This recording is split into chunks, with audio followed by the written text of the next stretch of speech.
Okay, there are a couple of notes in the New Living Translation of Exodus 15, so I'm going to read those notes here first.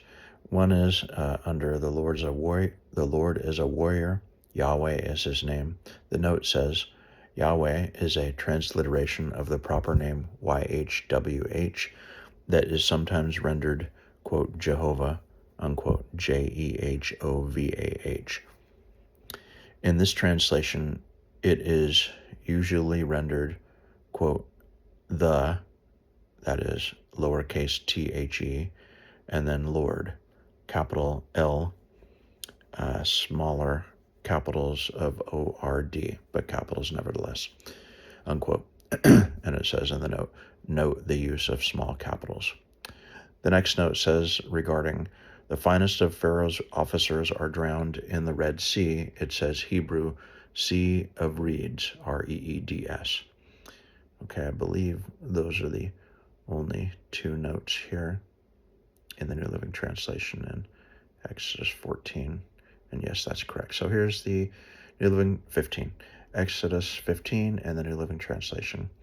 Then Moses and the people of Israel sang this song to the Lord. I will sing to the Lord, for he has triumphed gloriously. He has hurled both horse and rider into the sea. The Lord is my strength and my song. He has given me victory. This is my God, and I will praise him, my father's God, and I will exalt him. The Lord is a warrior. Yahweh is his name. Pharaoh's chariots and army he has hurled into the sea.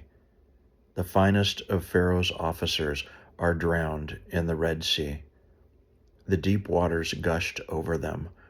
They sank to the bottom like a stone. Your right hand, O Lord, is glorious in power. Your right hand, O Lord, smashes the enemy. In the greatness of your majesty, you overthrow those who rise against you. You unleash your blazing fury. It consumes them like straw. At the blast of your breath, the waters piled up. The surging waters stood straight like a wall. In the heart of the sea, the deep waters became hard. The enemy boasted, I will chase them and catch up with them. I will plunder them and consume them. I will flash my sword. My powerful hand will destroy them. But you blew with your breath, and the sea covered them. They sank like lead in the mighty waters. Who is like you among the gods, O Lord, glorious in holiness, awesome in splendor, performing great wonders?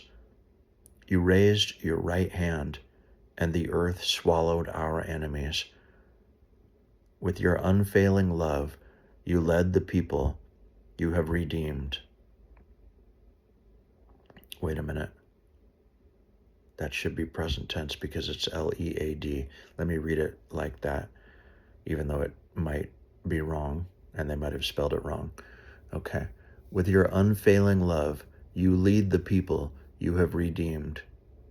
In your might, you guide them to your sacred home. The peoples hear and tremble. Anguish grips those who live in Philistia. The leaders of Edom are terrified.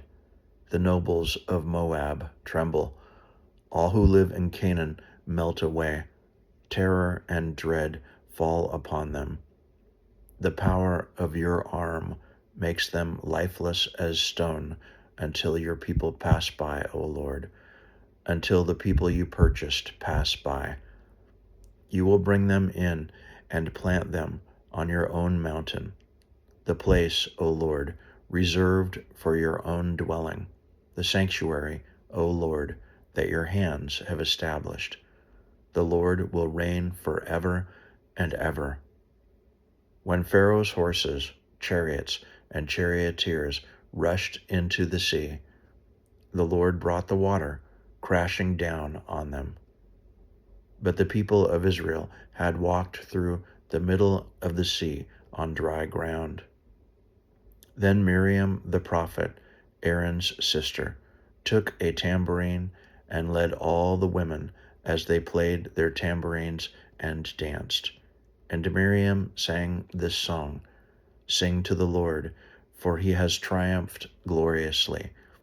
He has hurled both horse and rider into the sea."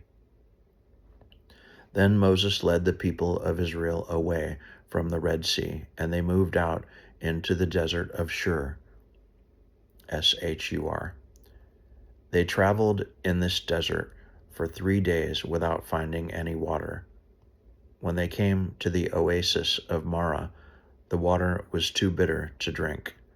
So they called the place Marah, Marah, which means, quote, bitter, unquote.